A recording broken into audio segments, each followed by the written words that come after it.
Hey, what's going on, everyone? This is Mike Kollin at MikeKollin.com.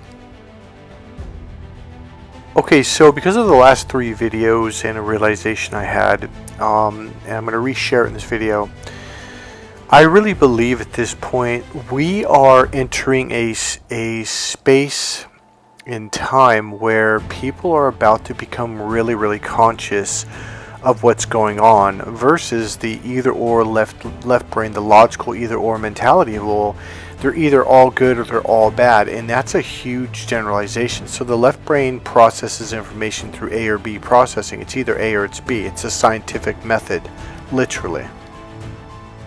And again, it's because the further you go into the left brain, the more narrow you get. So it's like you're looking under a microscope. Whereas the right brain, you can go further and further and further, meaning you're broadening wider and wider and wider the perspective, which allows you to see more and more and more options and possibilities. So the right brain is the options and possibilities brain, whereas the left brain is singularness, meaning one. So singularness of focus. So what happens when you come from that brain, you will generalize everyone and everything and say, oh, that person gaslighted me. Oh, they must be a narcissist. No, because avoidants do that to defend themselves, to protect themselves. Another thing is someone might fault find. In other words, they're always looking for something wrong with you and trying to point it out. A narcissist will do that to beat you down. An avoidant will do it to say, okay, I have a real reason to get out of this relationship because I'm starting to have feelings for this person. I'm starting to love this person, and that scares the crap out of me, so I'm going to take off. So if you study the whole narcissist rule book, it's like, well, it's a red flag. Well, is it? Because it doesn't mean that that person's a narcissist. It could mean they're avoidant coming from the opposite perspective.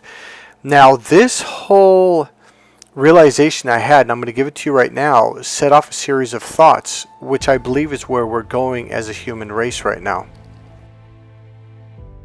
I think it's just time that people stop generalizing and just doing this black or white thing, like, oh, well, you did this thing, boom, you're a narcissist, because a lot of innocent people have been hurt, including very normal, very healthy, very loving men who express their love in a way that a woman cannot process. She can't understand. In fact, most women are like, well, why won't he love me? I'm like, he does love you. He is loving you.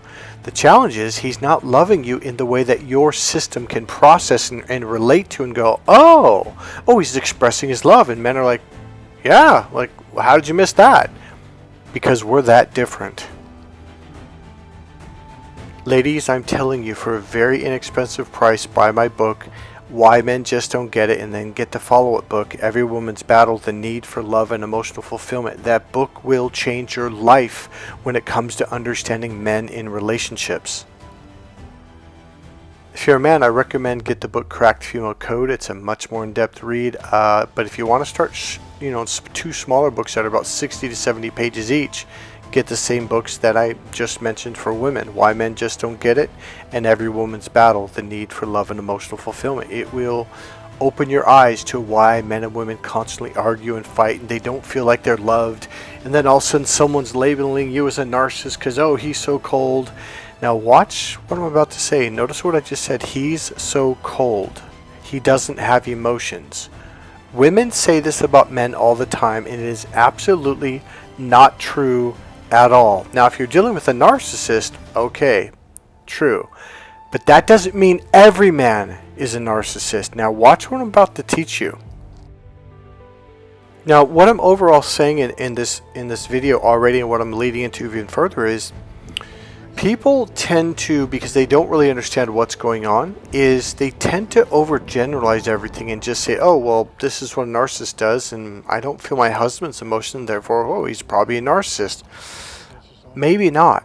Maybe he's a normal, healthy male who expresses emotions in the logical, linear, external way, which you can't connect to. And I don't blame you, by the way. The whole course for men, Crack the Female Code, teaches them how to drop inside and learn how to speak the internal language and express his emotions that are inside his body in a way that you can relate to using descriptive right brain language. In detail. I know, shocking, huh? So another thing that avoidance will do is they'll breadcrumb you. Now again, they're not doing it to manipulate, control, harm you. No, it's they're breadcrumbing you because they're like, they want your love. They see this one thing about avoidance. They desperately want to be loved. They desperately want to feel intimacy, love, and emotions.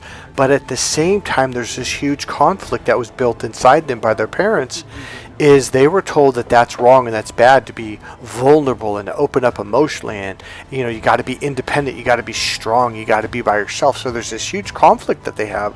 So they don't get that love and intimacy that every human being desires, yet they desire it so badly because they don't allow themselves to have it. So what ends up happening is it comes across as breadcrumbing, but it's not to hurt you. It's because they don't want to let you go. They want your love, but whenever they get close, they run away. Now here's something that someone said. It was a YouTuber, and I put her in a video about, I think it was the video before this one, I can't remember her name right now, but she said, here's the deal. Avoidance were taught to that, okay, avoidance literally were taught is that breadcrumbing equals connection. Now to the rest of us, we're like, what? That's insane. No, I'm telling you, avoidance believe that breadcrumbing, you give a little love and then you pull away. They believe that that's how you're supposed to have a relationship, because that's the way their family and parents raised them. Opening up and being intimate and emotional is not a part of the scene when it comes to an avoidant. They were raised that that's wrong, that you don't do that. They literally got punished for doing that. So when they open up, they're like, oh shit, this is wrong, and then they close back up and they pull away. Which rips everybody's hearts and guts out. Now they don't, their intention is not to hurt you or themselves, but everyone gets hurt. Now if they were to step back and go, man, it's really weird because I really do want to be close to someone, I want to bond with someone, I want to feel that love and affection, and yet they don't allow themselves to do it because of the way they were raised. I think they could look at that and go, yeah, something's not right here, this just doesn't make sense. Now a narcissist uses breadcrumbing to purposely suck you into his trap. Do you see the difference? An avoidant does it to run away. So number one, do not generalize and say that, oh, this person is a narcissist because they breadcrumbed me, they gaslit me, and I forget the first one. No, they're doing it from a different perspective. So I think the challenge that human beings are having right now, I'm going to go into dating relationships real quick after this, is the challenge is we have got to stop labeling people and saying, oh, you're this thing over here. Like, I don't even like to use the word avoidant. Okay, I really don't, because it's like, even people that are labeled avoidance, there's fearful avoidant, there's dismissive avoidant, and then there's actually another one, I forget the name of it right now. But even within those categories, nobody's really 100% A, B, or C. There's a combination. And another thing, you'll get people that are literally Machiavellian and or narcissist who will do ghosting, and they'll do other things that avoidants do, and you're like, well, that's an avoidant, that's also Machiavellian. No, that's a Machiavellian person that has avoidant tendencies, because narcissists do the same thing that avoidants do. So you could say, that avoidant is a narcissist. No. All right, so let's go back to this. So avoidants were taught a certain set of rules of here's how you play the game. It's literally like, now you got this person, the avoidant, with let's say an average person or normal or whatever you want to say. And they're coming to the same game, to play the same game, with two completely different set of rules.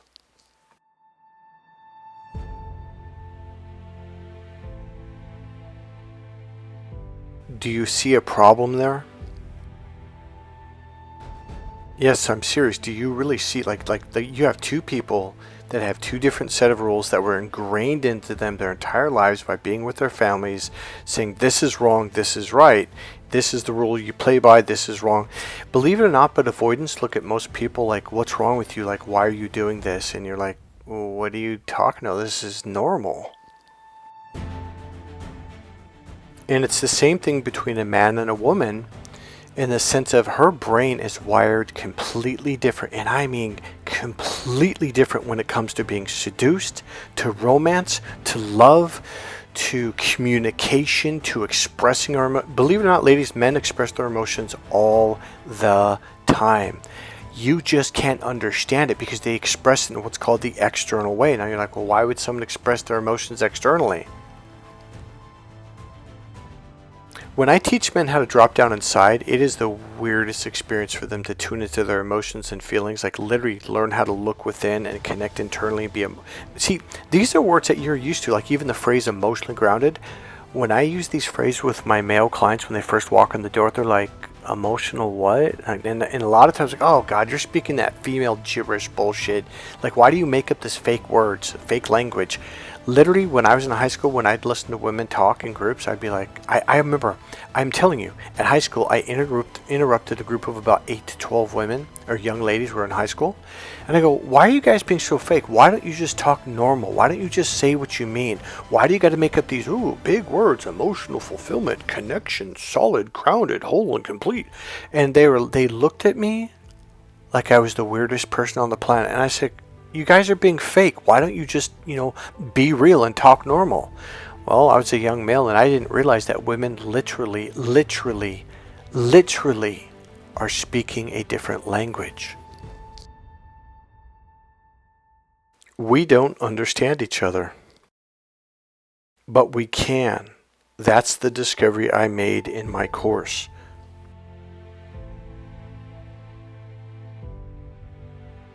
So let's go back to two people, whether it's an avoidant and call it a normie, a normal person, if there is such a thing. And I don't really think there is. And let's even talk about just a normal male and a normal female coming together. You guys are coming together with two completely set of rules, two completely different languages, and two completely different processors. As I've said in my past videos, when a woman is in her right brain and she speaks the right brain language, she says A out of her right brain. He unconsciously brings those same words over to his left brain and filters it through his logical processor, which changes the meaning to everything that you just said. Our two brains give two completely different meanings to the same words. We're speaking English or Spanish or whatever language you speak, but the right brain gives the meaning A to the same words, and the left brain gives completely different meaning B to the same set of words. We are not speaking the same language, and we are not hearing the same things. This is why we get into arguments and fights so much. You know what used to drive me nuts about church when I was a really, really young kid, probably about 12, 14 years old, I first started noticing it. There was always this set of rules. It was about rules. This is how you have a marriage. This is how you have a relationship. As a kid, I'm like, well, what if you're from India? What if you're from China? Well, what if you're from Japan? What if you're, from Uzbekistan? What if you're from Russia? What if you're from, Brazil? What if you come from a different culture? What if you come from, God forbid, a different religion? Then what? So they made up these rules. And now here's the deal. You know how I speak about the predicate system, visual, auditory, kinesthetic, auditory, digital? Well, visual people see the world in a completely different than an auditory person. So a visual person look at an auditory person like, you're weird, you're strange. No, they're just speaking a different unconscious language. And everyone thinks that their way is the right way. So people that are emotional, kinesthetic, they're like, well, why don't you hug? What's wrong with you? Because in our system, on what's called the deep love strategy, or the 5 love languages, is, well, the way I feel love is when I get hugged. So why don't you ever hug me? Why don't you like to get hugged? What's wrong with you? I think you need, literally, men and women have done this to each other. You need to see a therapist. There's something wrong with you.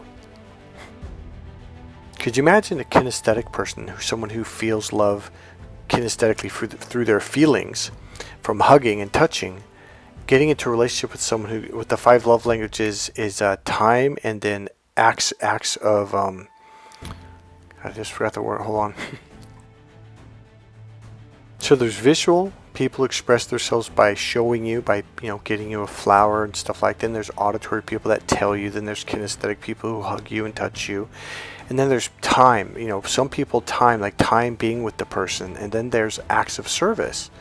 Imagine a kinesthetic person being with someone who will make them a cake or paint their house or draw them a picture, or do some kind of acts of service like that, the kinesthetics person will be like, well, why won't you love me? Like, what's wrong with you? Are you numb? Are you a narcissist? No, dude, they've been expressing their love since the first day you met them. You just didn't realize it because that's not the way that you express or receive your love. So this is what human beings have been doing to each other since the beginning of time. Oh, you're different than me, therefore I need to put you in jail. I need to give you detention. I don't like you. I think you're bad. I'm going to have you arrested. I'm going to punish you.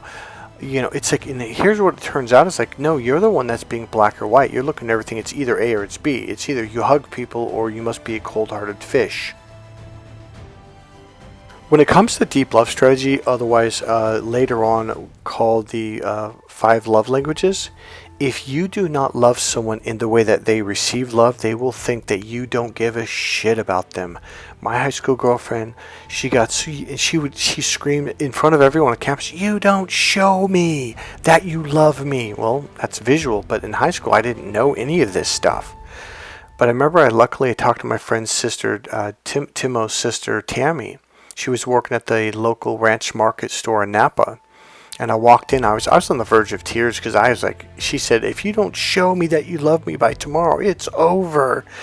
And I walked in, she goes, "What's wrong, Mike?" I said, "Well, I don't have any money. I'm in high school and I'm on the football team." And she goes, "Well, what is, do you guys have like a favorite thing?" And I'm like, "What do you mean?" She goes, "I don't know, like a cute little thing that you guys have." And she goes, "Like, I don't know, like a little treat or symbol." Like, "Well, yeah, the original German gummy bears." She goes, "Well, we have them right here." And I was like, "Oh, wow, yeah," because that was kind of our little thing. She goes, "And then buy this," and that, because back then that little plastic bag of gummy bears costed like 35 cents or 75 cents, because I had a $5 bill on me, because I go, "This is all I have." And she goes, "Well, now you can get this little plastic container." And that plastic container, I think it costs like 25 cents or 35 cents. And she goes, "And then get a little bow, and then buy, and that's 10 cents, and then get a card. The card's 25 cents or 35 cents. She goes, "Michael, you still like have $3 and some change left over." Believe it or not, I put it in my block jacket and I walked out of class, and there was a crowd of people, about 200 people, because the perfect couple who'd never had a fight yet in 2 years was about to break up. I walked through the crowd just like a fight. They parted ways just like, people were going to fight in the middle. And I reached into my block jacket and I'm looking down at the ground because I'm like, this is never going to work. She's never going to accept this. All of a sudden I saw something come at me real fast, and I look up and it was her jumping in the air to give me a hug, to jump on me and grab a hold of me. I didn't even pull it out yet. She was about to see it, and that was enough to push her love button. That's how powerful this stuff is. You're thinking, no, it can't be that simple. I am telling you. The problem was I was constantly trying to hug her. In fact, the day before when she got pissed off at me, there was literally a crowd there of about 100 people. And that's the thing. I'm going to ask a friend of mine, like, because he was there. I'm like, why was there a crowd there? Did they announce it or something? I just thought it was weird. And what I tried to do was reach out and hug her, and she stepped back, and I mean a big, large step, completely out of my grasp. And then I stepped forward again. She goes, "See, you don't show me that you love me." And she goes, "You don't love me." And so my buddy Timo goes, "What are you talking about? He's trying to show you right now. He always does." Well, the thing about it was I was trying to hug her, which is kinesthetic. And that's the way I receive love. That's the way I express my love. So a lot of people are suffering emotionally, thinking that their lover, their husband, their wife, their boyfriend, their girlfriend doesn't love them, and that person's trying to express their love with all their heart and all their soul, but you don't even recognize it because it's not the way that you receive love. Or if you're a woman, okay, I'm going to get to this part about men expressing their emotions. Men do express their emotions. I guarantee it 100,000%. And men absolutely. By the way, now that I've gotten older, now that I realize what I learned and what I teach in my course, men express their emotions all the time, and men absolutely feel emotions a lot more than women do. And I know that's shocking, because women are like, "What are you talking about? Men never express emotions." Oh, yes, they do. But they do it in the way that your brain, that your processor cannot pick up on. It doesn't even come across your radar. So therefore, you think, oh, men don't care. Men have no emotions, so that's why you got to hurt them. And women, you think Because, and it makes sense though. Because men don't express their emotions in a way that you can receive and understand and connect with, you think that they don't express their emotions, but they do. Let me break it down a little bit. Because men had to hunt, and because men had to fight in wars constantly since the beginning of time, we had to learn a very visual language. So if my buddy's 30 yards to my right, and the enemy's in front of us 50 yards, I can't go, "Hey Jim, the enemy's over there." Well, what's going to happen? The enemy's going to know where we're at and is going to shoot us and kill us. So I had to be able to look at Jim, nod my head, and look in a direction. And he literally had to understand what the hell that meant. Otherwise, we're dead. Literally. And it's the same thing with hunting deer. I mean, if there's a deer in front of me, but Jim has a better shot at it, I can't go, "Hey Jim, the deer's over there." Well, the deer's going to get spooked and it's going to run. And guess what? We don't have food to bring back to our children. This all started getting developed during the caveman era when we had to hunt every single day. So what happened was we developed our visual cortex, which is in the back of our brain, a lot larger and much more in detail than a woman does. So I had a client, and he was a cop, and he looked at me and goes, "Oh my God." I go, "Is a memory coming up?" He goes, "Oh yeah." So he goes, "You're from Napa, right?" I'm like, "Yeah." He goes, "You know where the hospital is?" I'm like, "Yep, I was born there." He goes, "Well, you know how you go into the main entrance and you go down this hallway, blah, blah." I'm like, "Yeah." He goes, "Well, we went down the hall and we got called there because there was, I think, if I remember right, there was a armed gunman there." And he goes, my partner was a female. I had a female a police officer partner. I'm like, "Okay." She went ahead of me, and I stayed on the corner. I looked down, and from my angle, I could see where the guy was at. And she could see him, but then there was another police officer that was already there. I'm like, "Okay," but he was hiding behind this wheel thing where they wheel meals in, and it was probably about 6 feet tall or so. And he was hiding behind it, and he couldn't see where the gunman was. So I looked at him and I nodded and I kind of pointed in the direction. He looked at me like, "What?" And I kept trying to express it to him, but using visual cues.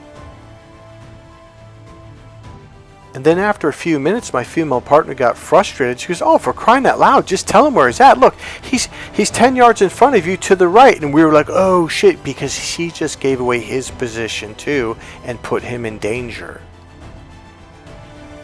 And the enemy gunman heard her say that because she said it out loud. And for the life of her, she couldn't understand, like, what's the big deal? Just tell him. Well, you could get him shot. That's the big deal. And I said, "Did the captain rip her a new one that next day?" He goes, "Oh yeah, she got a ripping into like you would not believe." He yelled at her for like 15 minutes. And he said, "You know what? She still couldn't understand why you couldn't just verbally, bark out why not to bark out, what the location." He goes, "Michael, I don't understand. Like, she still, even after all that, she couldn't understand what the problem was." All I'm saying is that's how different we are. Now, the male visual cortex is much larger than the female's visual cortex, and thus it picks up a lot of details. Have you ever heard of the phrase, "A picture says 1,000 words"? To the male visual cortex brain, it does. Now, we got to add this up. So because men had to hunt all the time, we had to go from point A to point B. We couldn't screw around because back in the caveman era, and even in the, like the cowboy days in the 1500s, etc., you had to hunt every day. You had to get to point A, get the food, and get right back. Because by that time, it's about dinner time, okay? So you couldn't screw around. So there's two things going on here. Number one, our visual cortex picks up a lot of detail. A picture says 1,000 words, and I'm going to get to that in a moment. Number two, our brain was designed to be linear, a straight line from point A to point B to stop screwing around, to get the food, get it back to our children so we could feed them before they go to bed at night so they don't go to bed hungry. It has a good, higher purpose. I'm going to relate this back to avoidance and calling everyone a narcissist. This is all going to come together. Now watch this. So let's say there's 2 or 3 guys sitting in the okay, here, real life story. So I used to live with my football coach in high school. He comes in the door, his wife's been cooking and stuff, and he walks in and he goes, hey, what's going on? And me and my roommate, teammate I should say, were sitting on the couch in the living room looking through the kitchen at the entryway. The dad came in. Dad was a big offensive lineman in high school, and I think college football too. And he goes, hey, what's going on? She goes, oh, I'm good. He goes, oh, that's good. And she goes, well, how was your day, honey? And he goes, oh, it was fine. It was good. I had a good day. Everything was good. Now, ladies, I bet right now you're like, yep, typical male response. And what I say to ladies is you're lucky to get a phrase or a whole sentence. And women are like, oh, my God, tell me about it. Like they won't describe anything. Now, your right brain, especially your right brain's communication center, is much more developed in detail than the male's communication center. Now, me and my roommate looked at the dad and was like, yeah, he looks fine. Looks, like our emotions and feelings were like, because we got 1,000 bits of information. A picture says 1,000 words, right? So we get all this download of information. By seeing him, he looks happy because our visual cortex is larger. So we pick up on it technically would be the male's left brain body language communication. Like, yeah. 90% of me says he's good, and all we have to do is say, how you doing? It's like, oh, I'm good. So boom, that checks. Now we're 100% sure that he's good. But a woman is like, well, why won't he tell me how he's feeling? And we're like, he just did. He said he had a good day. It was good. It wasn't bad. It was fine. Now to a female, it's like, well, why won't he tell me? Here's what I tell men, and they're like, yeah, why don't women get so pissed off? So, okay, let me back up a step. So the next day, so what she did a little bit later, she goes, well, how was your day? And he looked at her kind of frustrated, going, well, I just told you 5 minutes ago I had a good day. It was okay. It wasn't bad. It was just a normal day at work. And she goes, oh, okay. And you can hear her voice kind of tightening up a little bit, kind of getting frustrated. And so she came back a couple minutes later. She's like, well, are you going to tell me how your day was? He goes, I already told you twice. Like, what do you want? She goes, oh, okay. So the next night, comes home. She's like, how was your day, honey? Now you could tell he was like, oh shit, I got to get past this moment, otherwise we're going to get in a fight. And he goes, well, it was a good day, Tom did this and I did that, and it didn't rain today, so I'm happy about that. So it was a good day. And she goes, oh, okay, and walks away. And then 5 minutes later, she's like, well, how was your day? And he's like, well, I told you I had a good day. I mean it. Nothing bad happened. She goes, oh, okay. So she comes up a third time, and she goes, how was your day? And he goes, I told you, it was fine. It wasn't bad. It wasn't great. It was okay. It was fine. And then she goes, what does that mean? Now, the right brain is always looking for meaning, and the way you express meaning is through descriptive, in-depth, in-detail language, which is what the left brain doesn't do. The left brain goes from point A to point B. How was your day? It was good. That's why you literally get a word or a phrase, and if you're lucky, you get a whole sentence. Remember how I told you the male visual cortex, every picture, so he moves, that's like 5,000 bits of information right there with 3 movements or 5 movements. Well, the female brain, because you guys picked berries and you stayed at home, you guys developed a very, very enriching right brain language, which changed the world. This is why we have air conditioners and refrigerators and freezers and cars and microwaves. It's because of the female right brain. See, you guys developed communication to such a nth degree, or however you want to say that. So a man, it's like, well, that's pink. And a woman's like, I remember my girlfriend in my 20s in college, she's like, no, baby, that's fuchsia. And I got pissed. Go, why do you women always make stuff up? It's effing pink. She goes, no, baby, it's fuchsia. I'm like, okay, God, whatever. Because to the male brain, when we look at pink, it looks like pink. We don't know if it's Pepto-Bismol pink or fuchsia pink.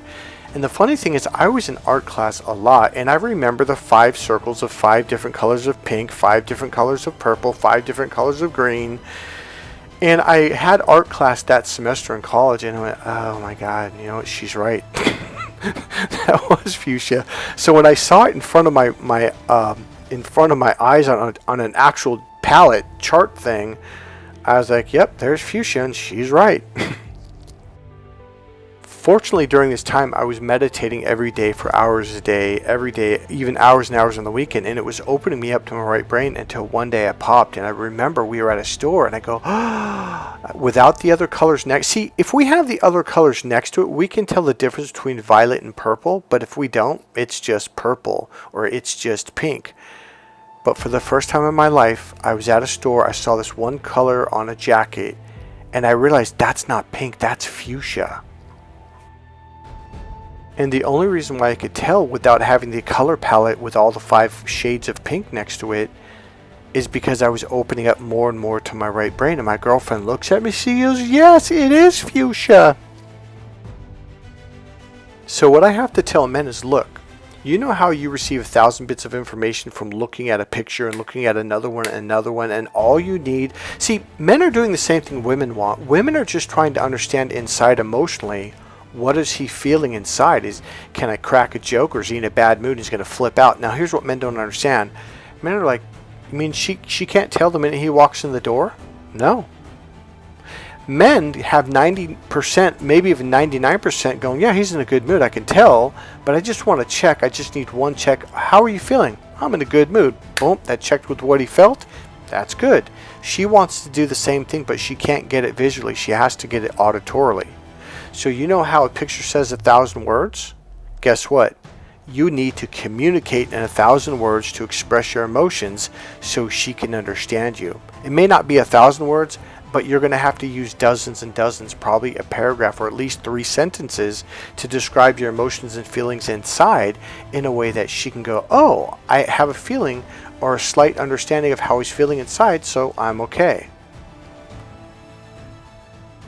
The way a woman understands you is by getting a sense or a feeling inside her body emotionally. But if you don't use descriptive language like warm, smooth... See, if you say, oh, I'm okay, I'm in a good mood, my day was fine, she can't feel fine because there's no feeling to the word fine or good or okay or not bad. But if you describe things in the 5 senses, the right brain's 5 senses, see, hear, feel, smell, and taste, you can say warm, smooth, soft. You can feel warm, you can feel hot, you can feel smooth, you can feel soft. Therefore, she can have an understanding of how your day was.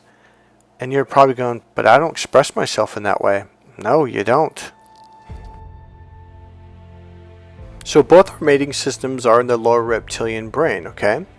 But they connect to 2 different parts of our system. For men, it connects to the optic nerve, which connects to the eyes. So men, and it's done through the external system.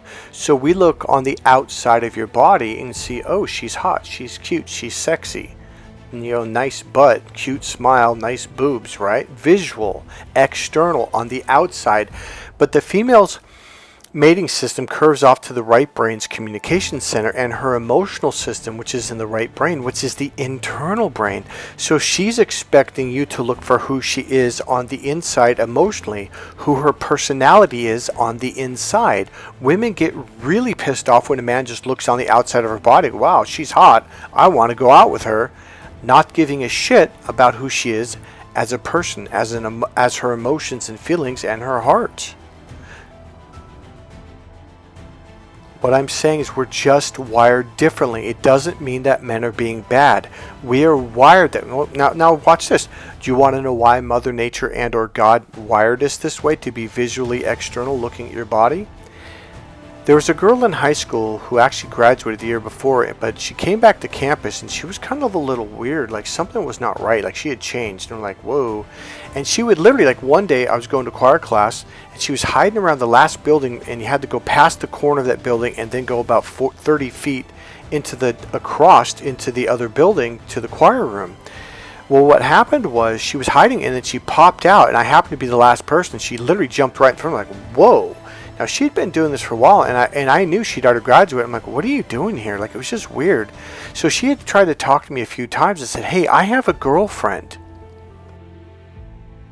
So remember, she kind of reached out and grabbed my hand, and I pulled it away, and I saw her fingernails, and her fingernails were yellow underneath all of her fingernails, and they were kind of curved up and rounded in a weird way, and I was like, what's wrong with your hands? She goes, oh, that's nothing. She put them in her pockets. And I was like, and I could just tell like something like personally was wrong with her socially.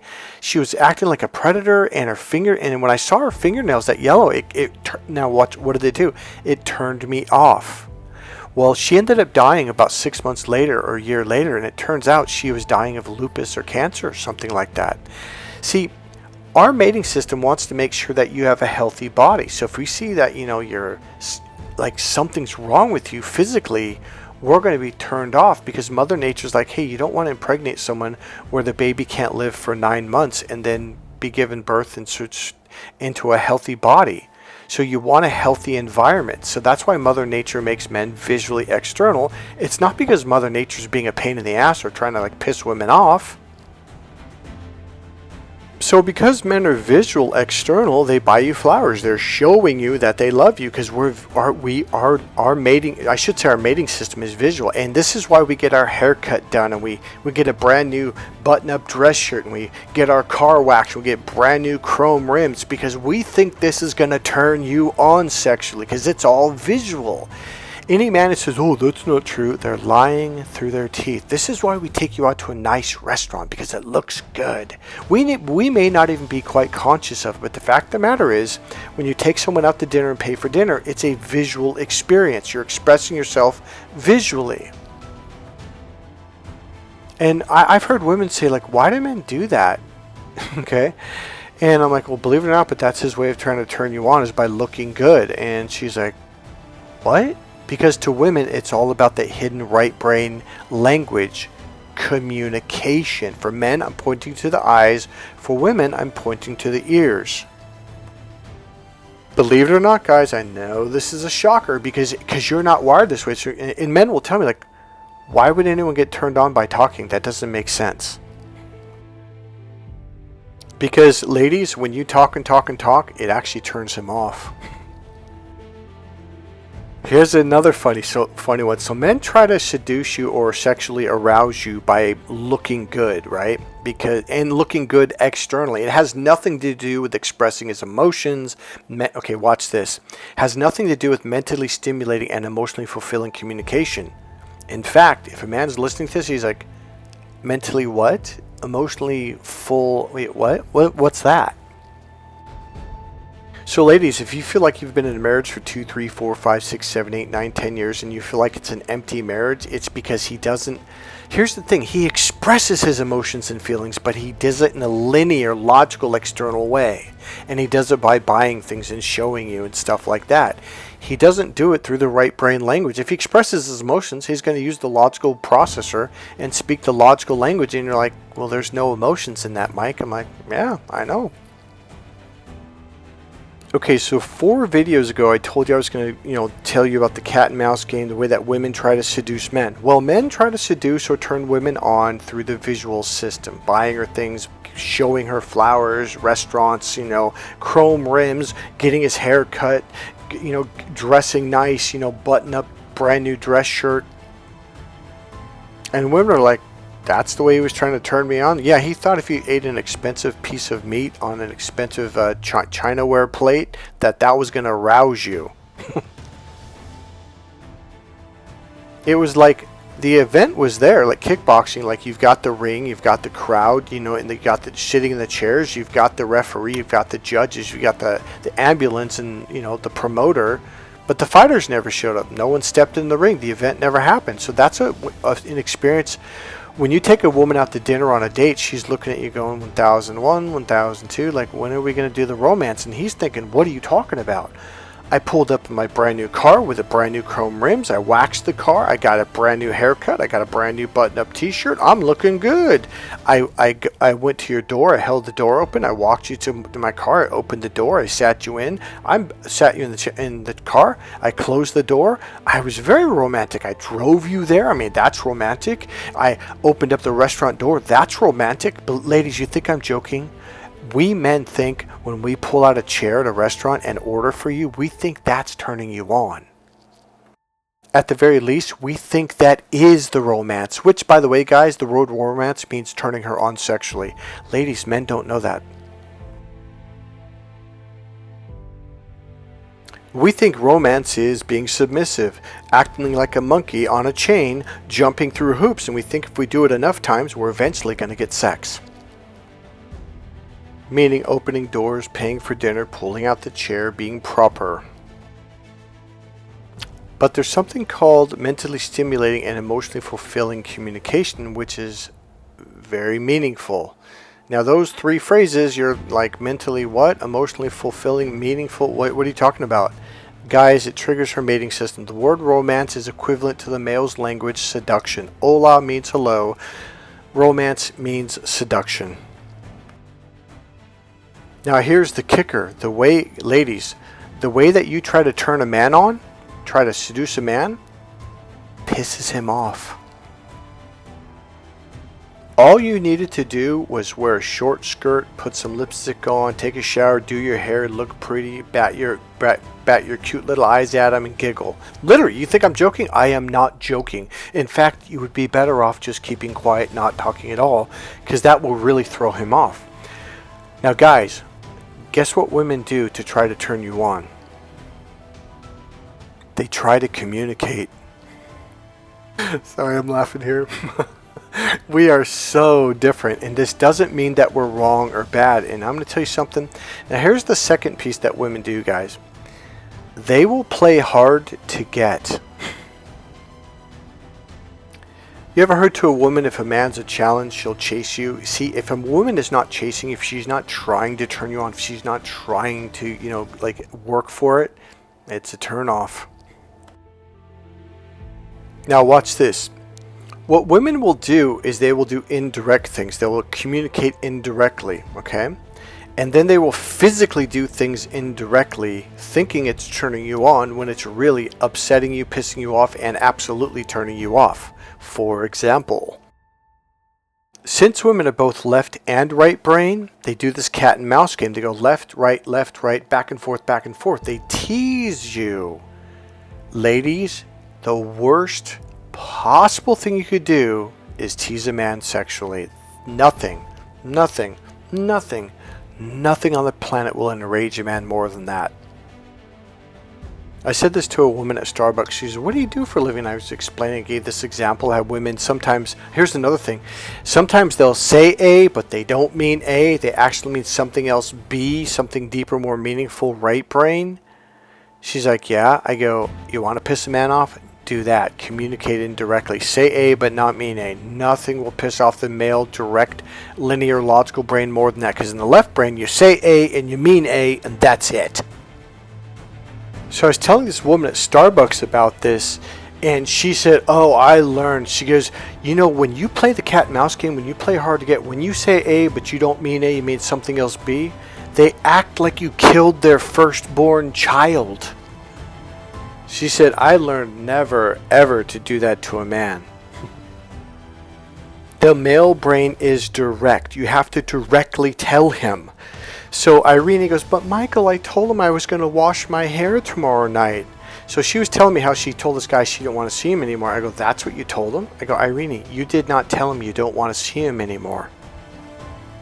She literally said, oh, I'm washing my hair. I'll talk to you tomorrow. And I'm like, Irene, you literally told him that you're going to talk to him tomorrow. So this guy kept calling her back, and this was like the third excuse she gave him.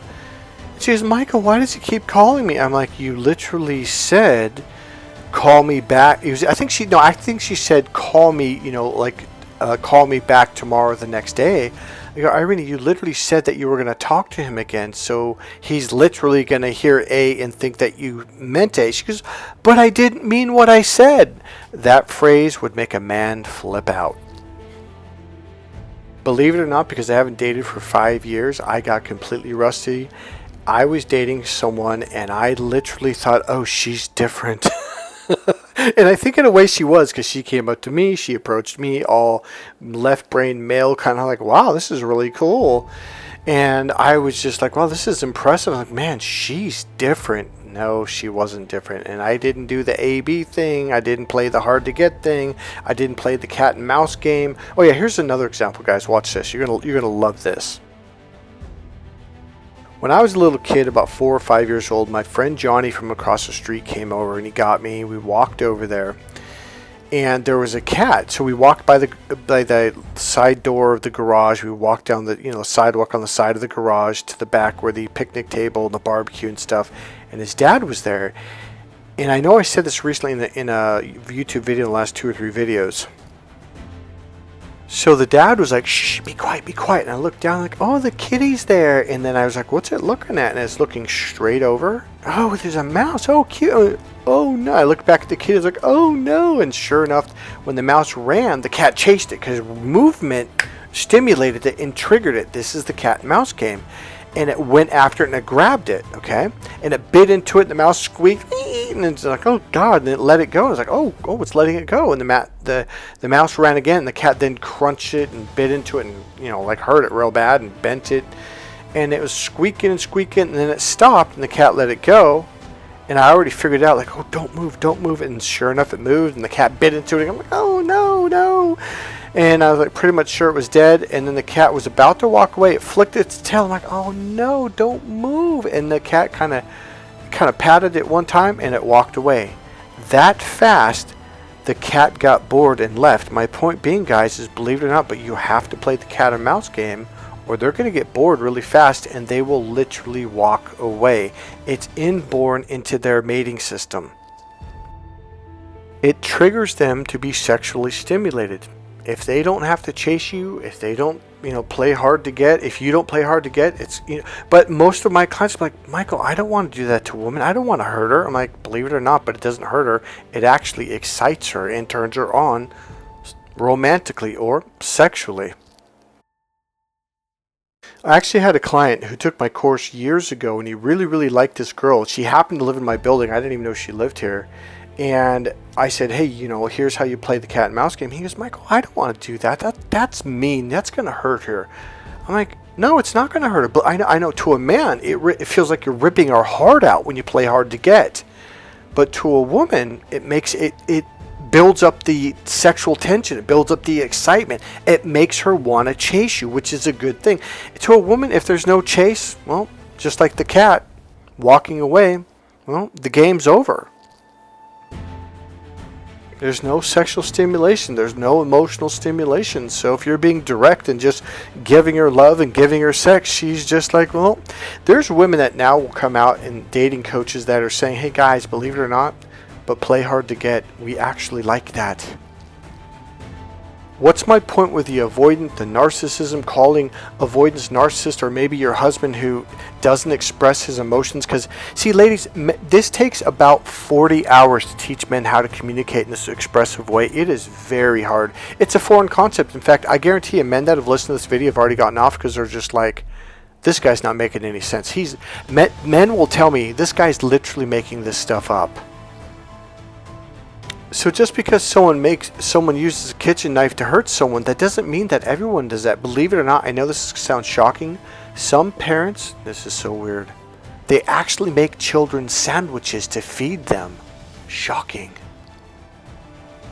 In other words, just because a narcissist does a technique to hurt someone, I know it's weird because you're like, well, avoidants are doing the same thing, but they're not. It's in a different way. So what we're having to do as a society, not only for avoidance, husbands and wives, and the differences in romance and seduction, the cat and mouse, the direct language versus the indirect language, we have got to start tuning in more and start going, okay, why are you communicating? And if we can just open the dialogue, we'll learn a lot. I really believe what I've learned about avoidance and how they're using the same techniques as narcissists, but from the opposite perspective. It's softer, it's a defense shield, it's a reason to pull back, versus a narcissist, like, here, I'm sucking you into my trap. See, a narcissist is pulling you, and avoidant is pulling away. See the difference?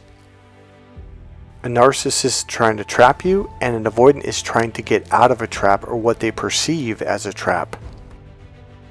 Two completely different perspectives from two completely different sides of the coin.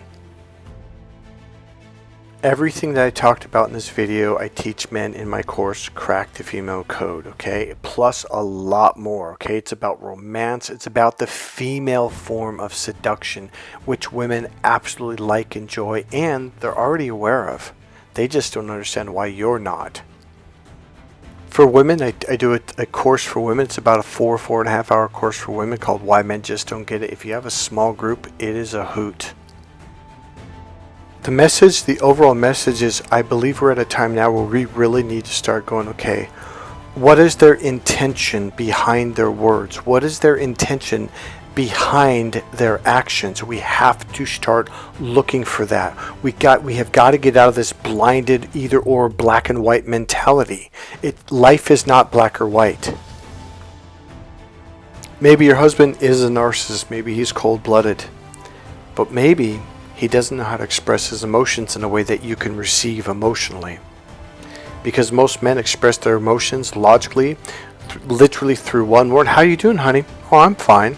Literally, that's how we talk. Point A to point B. See, our goal is to get there and back in as short as steps as possible. Preferably one step. Because to men, a picture says 1,000 words. Why do we need to even talk? So the question is, are they a narcissist, or do they just express themselves in the male way? So the question is, are they a narcissist, or are they avoidant who's using the similar or same techniques from the opposite perspective, trying to protect themselves, trying to avoid getting trapped? So the question is she trying to rip your hearts and guts out, or is she trying to seduce you and turn you on?